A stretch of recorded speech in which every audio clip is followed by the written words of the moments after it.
Next topic को हम discuss करते हैं जो है आपका हाइड्रोडायनामिक्स। हाइड्रोस्टैटिक हमने कंप्लीट किया था, हाइड्रोकाइनेमेटिक हमने देखा था और अब हम देखते हैं हाइड्रोडायनामिक्स। तो पहले भी हमने डिस्कस किया था कि जो हाइड्रोडायनामिक्स है उसमें हम फ्लो के साथ साथ उस पर लगने वाले जितने भी फोर्सेज हैं उसको भी कंसीडर करते हैं। तो जनरली पहले हम ये देखते हैं कि अगर कोई भी फ्लूइड का फ्लो होता है तो उस पर जनरली किस किस प्रकार के फोर्स आपके काम करते हैं। तो देखते हैं।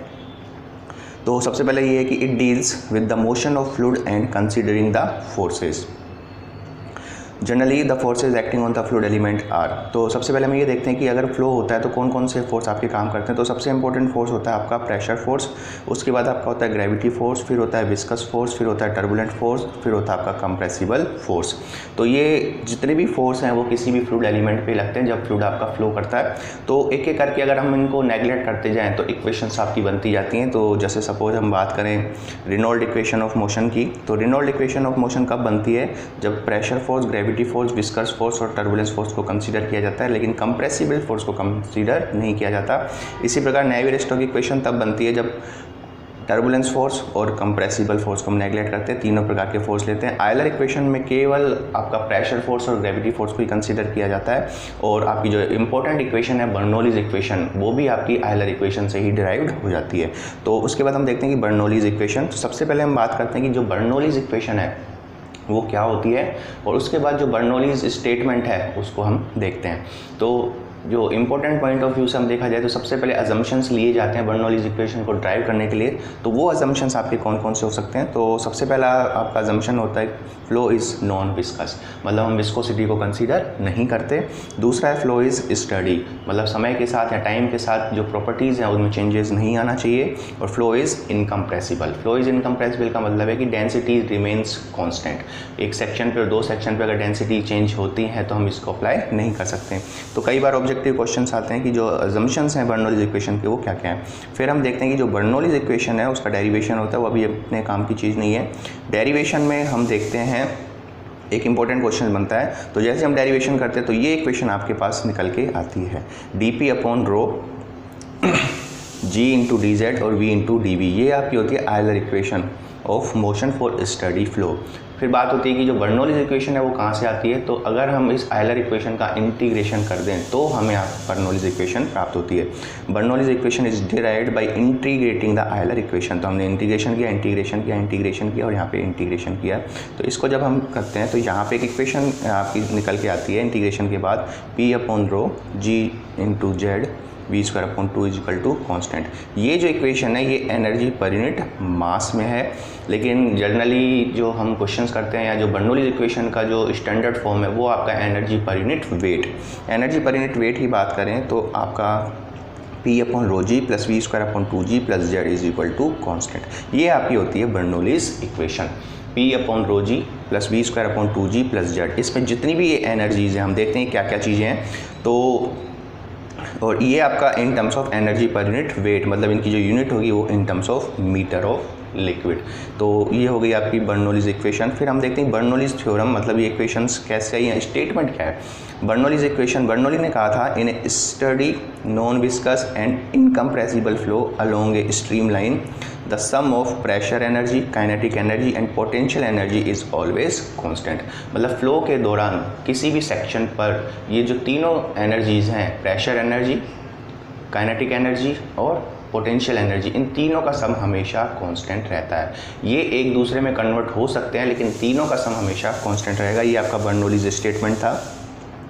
तो यहाँ पे हम देखते हैं कि जो कौन कौन सी आपकी होती है। तो ये आपका pressure energy in terms of head है, तो इसको हम बोलते हैं p अपॉन रो जी को pressure head, v square upon 2g को आप बोलते हो वेलोसिटी हेड और जेड आपका होता है डेटम हेड, और p upon rho G plus Z को आप बोलते हो पीजोमेट्रिक हेड। पीजोमेट्रिक हेड किसी भी फ्लो की डायरेक्शन को बताता है। तो हमेशा जो डायरेक्शन होगी फ्लो की वो ज़्यादा पीजोमेट्रिक हेड से कम पीजोमेट्रिक हेड होगी, क्योंकि फ्लो के दो रीज़न होते हैं। या तो आप हाइट में डिफरेंस से आपका फ्लो होता है, सपोज हम केवल हाइट की बात करें तो 1 पॉइंट से 2 पॉइंट की तरफ होगा, लेकिन अगर हम प्रेशर की बात करें तो प्रेशर में फ्लो आपका हाई प्रेशर से लो प्रेशर। तो सपोज यहाँ P2 अगर ज़्यादा है और P1 कम है तो प्रेशर की वजह से तो यहाँ फ्लो होना चाहिए था और हाइट की वजह से यहाँ फ्लो होना चाहिए था। तो इन दोनों का कम्युलेटिव मतलब एक तरह से पीजोमेट्रिक हेड निकला जाता है। मतलब सेक्शन 1 पर पीजोमेट्रिक हेड मतलब p upon rho G plus Z की वैल्यू निकाली जाती है, 2 पर P upon rho G plus Z 2 की वैल्यू निकाली जाती है। इनमें से जो ज़्यादा होगा वहाँ से आपका फ्लो कम की तरफ होना शुरू हो जाता है। तो ये थी आपकी बर्नौलीज इक्वेशन। इनमें हमने जब बर्नौलीज इक्वेशन देखा, कोई सी भी किन्हीं भी 2 पॉइंट पे अगर आपको बर्नौलीज इक्वेशन लगानी है तो आप लगा सकते हो। किन्हीं भी 2 पॉइंट पे बर्नौलीज इक्वेशन आपको अगर लगानी है तो किस प्रकार से लगा सकते हैं, तो हम लिख सकते हैं P1 upon rho G plus V1 square upon 2G plus Z1 is equal to P2 upon rho G plus V2 square upon 2G plus Z2। 2 point पे हम इक्वेशन लगा सकते हैं। ये इक्वेशन हम तब लगा सकते हैं जब हम किसी भी प्रकार के एनर्जी लॉस को कंसीडर नहीं करते, मतलब आपका नॉन विस्कस फ्लूइड है। लेकिन जब रियल प्रॉब्लम्स की बात आती है तो हम फ्रिक्शनल रेजिस्टेंस को भी कंसीडर करते हैं, विस्कोसिटी भी कंसीडर करते हैं। तभी भी हम बर्नौलीज इक्वेशन को अप्लाई कर सकते हैं, लेकिन उस केस में हमें लॉस को कंसीडर करना होता है। तो सपोज़ आपका फ्लो 1 से 2 की तरफ हो रहा है और उसके दौरान आपका लॉस हो रहा है HL हेड लॉस, तब बर्नौलीज इक्वेशन कैसे लगाई जाए, तो इस प्रकार से आप बर्नौलीज इक्वेशन लगाई जाती है जिसे हम बोलते हैं मॉडिफाइड बर्नौलीज इक्वेशन। तो P1 P स्क्वायर नहीं है, ये P1 upon rho G plus V1 square upon 2G plus Z1 is equal to P2 upon rho G plus V2 square 2G plus Z2 plus head loss. जिस direction में आपका flow होता है उसी direction में आपको हेड लॉस को count करना होता है। तो ये आपकी मॉडिफाइड बर्नौलीज इक्वेशन होती है। अब ये जो हेड लॉस है वो फ्रिक्शन की वजह से भी हो सकता है। आगे हम देखेंगे जब फ्लो थ्रू पाइप्स के बारे में डिस्कस करेंगे तो कौन कौन से लॉस आपके कंसीडर होते हैं। तो बेसिकली जो बर्नौलीज इक्वेशन है वो इस तरह से आपको, इस पर सिंपल से क्वेश्चंस बनते हैं। 1-2 पॉइंट पे आपको सब वैल्यूज़ दी होंगी और आपको उसके बाद कोई अननोन वेलोसिटी या प्रेशर के बारे में आपसे बात करता है। इसके बाद डिस्कस किया जाता है कि जो बर्नौलीज इक्वेशन है इसकी एप्लीकेशंस क्या क्या हैं। तो एक एक करके हम देखते हैं जो बर्नौलीज इक्वेशन है उसकी एप्लीकेशन क्या है। तो सबसे पहले उसकी एप्लीकेशन की बात करें वो आपकी होती है वेंचुरीमीटर। तो अगर बात करें कि वेंचुरीमीटर क्या है और वो किस काम आता है, तो वेंचुरीमीटर किसी भी पाइप से डिस्चार्ज को कैलकुलेट करने के काम आता है। और इसका कंस्ट्रक्शन कैसा होता है ये आपको दिख रहा है डायग्राम में। ये सपोज पाइप है, ये यहाँ से पाइप है। वेंचुरीमीटर को इन दोनों पाइपों के बीच में इस तरह से जोड़ा जाता है। पहले ये पोर्शन आपका कन्वर्जिंग होता है, एक ऐसा सेक्शन आता है जहाँ पे आपका एरिया मिनिमम होता है और उसके बाद डाइवर्जेंस शुरू होता है। तो इस तरह की डिवाइस जो बनती है उसे हम बोलते हैं वेंचुरीमीटर। मतलब इस तरह की आपकी डिवाइस होती है, यही आपकी होती है वेंचुरीमीटर। इसमें ये कन्वर्जिंग पार्ट हो गया, ये थ्रोट हो गया जहाँ पे आपका एरिया मिनिमम होता है, और ये आपका होता है डाइवर्जिंग पार्ट। डाइवर्जिंग पार्ट की लेंथ हमेशा कन्वर्जिंग पार्ट से ज़्यादा रखी जाती है, क्योंकि अगर फ्लो होगा तो सेपरेशन को रोकने के लिए ये एंगल जो होता है वो आपका कम रखा जाता है। अगर इस एंगल को हम ज़्यादा रख दें तो लेंथ कम हो जाएगी, और ज़्यादा रखने से आपका फ़्लो सेपरेट होना शुरू हो जाता है। तो इस वजह से ये डाइवर्जन के एंगल कम होने के कारण इसकी लेंथ आपकी हमेशा ज़्यादा होती है। जनरली ये जो आपका एंगल होता है वो 5 to 7 डिग्री होता है, और आपका जो कन्वर्जिंग वाला एंगल होता है ये आपका लगभग 21 to 22 डिग्री तक होता है। और थ्रोट आपका एक ऐसा सेक्शन है जो कि आपका एरिया मिनिमम होता है। तो हम बात करते हैं कि it is used to measure the discharge from the pipe and it is based on the Bernoulli's equation. Bernoulli's equation पर आधारित होता है, और इसका प्रिंसिपल हम समझते हैं क्या है, कैसे डिस्चार्ज को कैलकुलेट किया जाता है। जो वेंचुरीमीटर का प्रिंसिपल क्या है कि फ्लो के दौरान अगर किसी सेक्शन पर हम एरिया को कम कर दें, यहाँ पे एरिया को हमने कम कर दिया, तो एरिया कम होने से क्या होता है आपकी वेलोसिटीज़ में चेंजेस आते हैं। कंटिन्यू इक्वेशन से हम देखते हैं कि जैसे एरिया कम होगा वेलोसिटी आपकी बढ़ जाती है, और जैसे आपकी वेलोसिटी बढ़ जाती है तो बर्नौलीज इक्वेशन से हम ये देखते हैं कि जो प्रेशर है वो आपका कम हो जाता है। क्योंकि हमने देखा था कि प्रेशर एनर्जी, वेलोसिटी एनर्जी और डेटम एनर्जी का सम हमेशा कॉन्स्टेंट रहता है। तो किसी सेक्शन पर अगर आप वेलोसिटी को इंक्रीज़ करते हो और डेटम आपका अगर कॉन्स्टेंट है तो प्रेशर में इफेक्ट आएगा। तो अगर वेलोसिटी ज़्यादा हो जाती है तो प्रेशर कम हो जाता है, तो फ्लो के दौरान प्रेशर डिफरेंस को क्रिएट करवाया जाता है। उसी प्रेशर डिफरेंस से ही हम डिस्चार्ज को कैलकुलेट करते हैं। तो यहाँ पे भी डिस्चार्ज को कैलकुलेट करने के लिए क्या करना पड़ेगा, ये सेक्शन 1 माना पाइप का, और ये थ्रोट का सेक्शन 2। सेक्शन 1 आपका एंड ऑफ पाइप हो सकता है या वेंचुरीमीटर का इनलेट भी हो सकता है, और सेक्शन 2 आपका थ्रोट हो सकता है। तो इन दोनों पर हम बर्नौलीज इक्वेशन अप्लाई कर देते हैं और फाइनल रिजल्ट आपका इक्वेशन निकल के आती है। इंपॉर्टेंट आपके पॉइंट ऑफ व्यू से इक्वेशन है, ये इक्वेशन जो है Q is equal to A1 A2 root 2GH under root A1 square minus A2 square, जहाँ पे A1 आपका पाइप का एरिया होता है, A2 आपका थ्रोट का एरिया होता है, 2G आपका कांस्टेंट हो गया। यहाँ पे मेन चीज़ आपकी है H जो है वो आपका होता है प्रेशर हेड डिफरेंस। जिन 2 पॉइंट पे आप बर्नौलीज इक्वेशन को अप्लाई करते हो उनके बीच में कितना प्रेशर हेड है में डिफरेंस है, मतलब P1 अपॉन रो जी माइनस P2 अपॉन रो जी। तो इस प्रेशर हेड को ही कैलकुलेट करना होता है। सपोज हमने यहाँ पे यहाँ नीचे हम देखते हैं, एक क्वेश्चन तो हमने देखी, प्रेशर हेड को कैसे कैलकुलेट किया जाए। हमने यहाँ पे और यहाँ पे प्रेशर हेड डिफरेंस को कैलकुलेट करना है, तो इसमें हमने क्या किया, इसके थ्रू हमने एक मैनोमीटर को अटैच किया।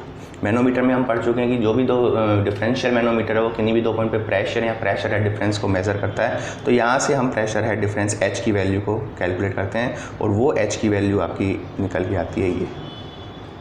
तो वो इक्वेशन तो एच को कैलकुलेट करने के लिए हम इस इक्वेशन को यूज़ करते हैं X S M upon S minus one, जहाँ पे एक्स क्या है, जो भी आपका मैनोमेट्रिक फ्लूइड है उनके जो लेवल हैं उनमें कितना डिफरेंस है, एस एम मतलब मैनोमेट्रिक फ्लूइड जो भी आपका है, चाहे वो मरकरी या जो भी है, उसकी स्पेसिफिक ग्रेविटी, नीचे वाला जो एस है किसी भी पाइप में जो फ्लो हो रहा है जिसका हम डिस्चार्ज कैलकुलेट करने वाले हैं उसकी स्पेसिफिक ग्रेविटी और माइनस वन। तो यहाँ से एच को कैलकुलेट किया जाता है। तो अगर एच आपका डायरेक्ट दिया हुआ है तो आप सीधे डिस्चार्ज की इक्वेशन में रख सकते हैं, और अगर आपको x दिया हुआ है तो x की सहायता से h निकालोगे, h को उस इक्वेशन में रखोगे जो हमने डिस्कस किया था इस इक्वेशन में, a1 a2 रूट 2j, जी h की जगह हम रख देंगे x S M upon S minus one. तो इंपॉर्टेंट चीज़ है यहाँ पे कई बार कन्फ्यूज़न हो जाता है x और h में, क्योंकि h भी आपका प्रेशर हेड डिफरेंस है जिसकी यूनिट मीटर में होगी, और x भी आपका लेवल में डिफरेंस है जिसकी यूनिट मीटर में होगी। तो कन्फ्यूज़ मत होना, ये प्रेशर हेड डिफरेंस है और ये जो दो लेवल हैं उनमें अंतर है। तो x अगर आपको दिया हुआ है तो h निकालो, और h अगर आपको डायरेक्ट ही दिया हुआ है, क्योंकि प्रेशर हेड डिफरेंस में अंतर 2 मीटर के बराबर है, तो हम यहाँ पे केवल 2 मीटर ही रख देंगे। ये बात हुई डिस्चार्ज की। यहाँ अगर हम देखेंगे इस डिस्चार्ज को कैलकुलेट करने के लिए हमने किसी भी प्रकार के लॉस को कंसीडर नहीं किया था, तो इस डिस्चार्ज को बोला जाता है थ्योरेटिकल डिस्चार्ज। लेकिन जो एक्चुअल डिस्चार्ज होता है वो हमेशा थ्योरेटिकल डिस्चार्ज से कम होगा। अब इनमें कितना डिफरेंस होगा उसको देखने के लिए हम एक कोफिशिएंट को लेकर आते हैं जिसको हम बोलते हैं कोफिशिएंट ऑफ डिस्चार्ज। यहाँ हम देखते हैं coefficient of discharge CD, it is the ratio of actual discharge to the theoretical discharge. जो CD होता है वो actual discharge upon theoretical discharge होता है। हमें एक्चुअल डिस्चार्ज की को कैलकुलेट करना होता है, तो एक्चुअल डिस्चार्ज का फॉर्मूला क्या बन जाता है, theoretical discharge multiplied by CD। Theoretical discharge आप कैलकुलेट कर चुके हो, तो यहाँ पे CD और ये आपका थ्योरेटिकल डिस्चार्ज होगा, और CD की वैल्यू आपकी हमेशा 1 से कम होगी, क्योंकि थ्योरेटिकल डिस्चार्ज आपका हमेशा एक्चुअल डिस्चार्ज से ज़्यादा रहता है। तो वेंचुरीमीटर के लिए बात की जाती है कि जो CD की वैल्यू है वो क्या होती है, तो ये आप देखना वेंचुरीमीटर के लिए CD की जो रेंज होती है वो लगभग 0.94 से 0.98 होती है।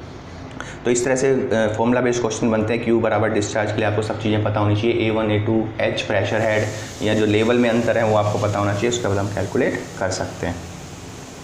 तो ये आपका था वेंचुरीमीटर।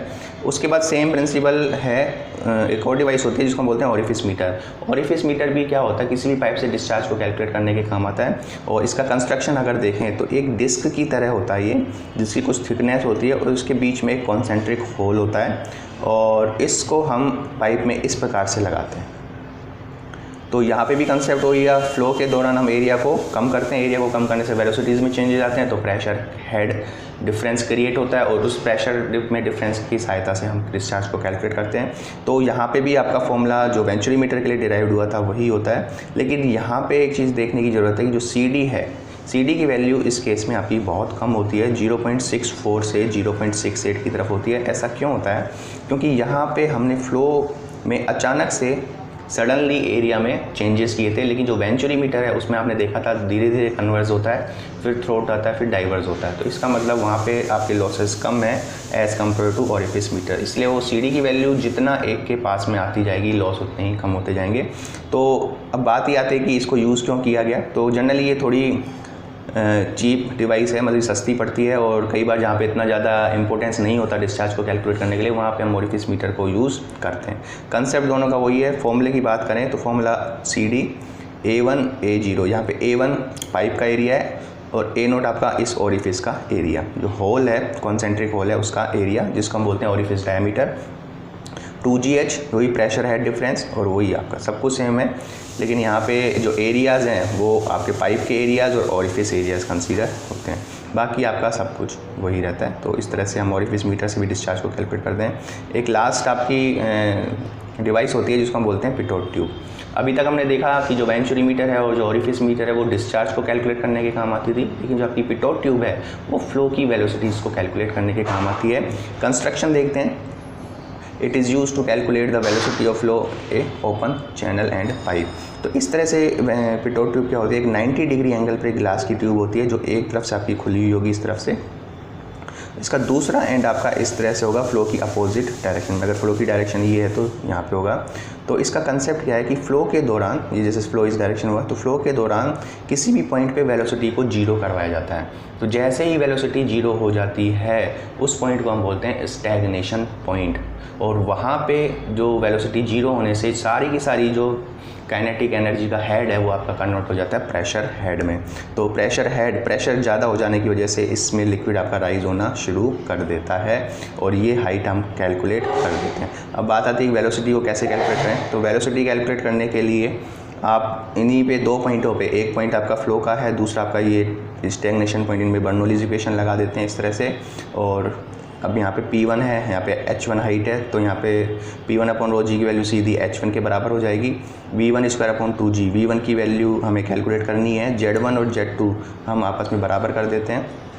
लेकिन यहाँ पे ये चीज़ है जो V2² मतलब इस 2 पॉइंट पे जो वेलोसिटी होगी वो आपकी जीरो होगी, क्योंकि ये आपका स्टैग्नेशन पॉइंट होता है। तो इसको हम कैंसिल कर देते हैं और फाइनल फॉर्मूला जो है वेलोसिटी का वो आपका निकल के आता है √2gh, जहाँ पे h क्या है, h आपकी इस लेवल के ऊपर से ये वाली हाइट। तो बस आपको इस हाइट h को कैलकुलेट करना होता है और आपको वेलोसिटीज़ मिल जाती है थ्रू द पिटोट ट्यूब। तो ये तो इक्वेशन हो गई। और स्टैग्नेशन पॉइंट इंपॉर्टेंट है। क्या होता है stagnation point? It is the point eight which the fluid is bought at rest. Fluid को अगर एकदम से रेस्ट पे लेके आ जाया जाए, जहाँ पे वेलोसिटी उसकी जीरो हो जाए, तो उसको हम बोलते हैं स्टैग्नेशन पॉइंट। तो ये हमने देखा था कि पिटोट ट्यूब से हमने देखा था वेलोसिटीज़ को हम ओपन चैनल के केस में भी कैलकुलेट कर सकते हैं। अगर पाइप है जहाँ पे बहुत ज़्यादा तेज़ी से फ्लो होता है तो उसमें थोड़ा अरेंजमेंट हमें चेंज करना होता है, क्योंकि ज़्यादा प्रेशर की वजह से हो सकता है ये लिक्विड आपका यहाँ से बाहर आना शुरू हो जाए। तो उसके लिए अरेंजमेंट में क्या करते हैं, कुछ इस तरह से हम अरेंजमेंट करते हैं। इसको हम एक मैनोमीटर से अटैच कर देते हैं। तो ये आपका एक पॉइंट है, ये दूसरा पॉइंट, वही सब कुछ स्टैग्नेशन पॉइंट होगा। और इस केस में भी आपकी जो इक्वेशन बनेगी वो आपकी बनेगी √2gh। लेकिन यहाँ पे जो h होगा वो आपका होगा प्रेशर हेड डिफरेंस, जिसको हम कैलकुलेट करते हैं x SM/s-1। वेंचुरीमीटर में आपका ये फॉर्मूला हमने देखा था, उसी हिसाब से यहाँ पे भी हम प्रेशर हेड को कैलकुलेट कर सकते हैं। तो ये तीनों डिवाइस हुई जो कि बेस्ड हैं आपकी बर्नौलीज़ इक्वेशन के ऊपर। तो इस तरह से आपके क्वेश्चंस बन सकते हैं।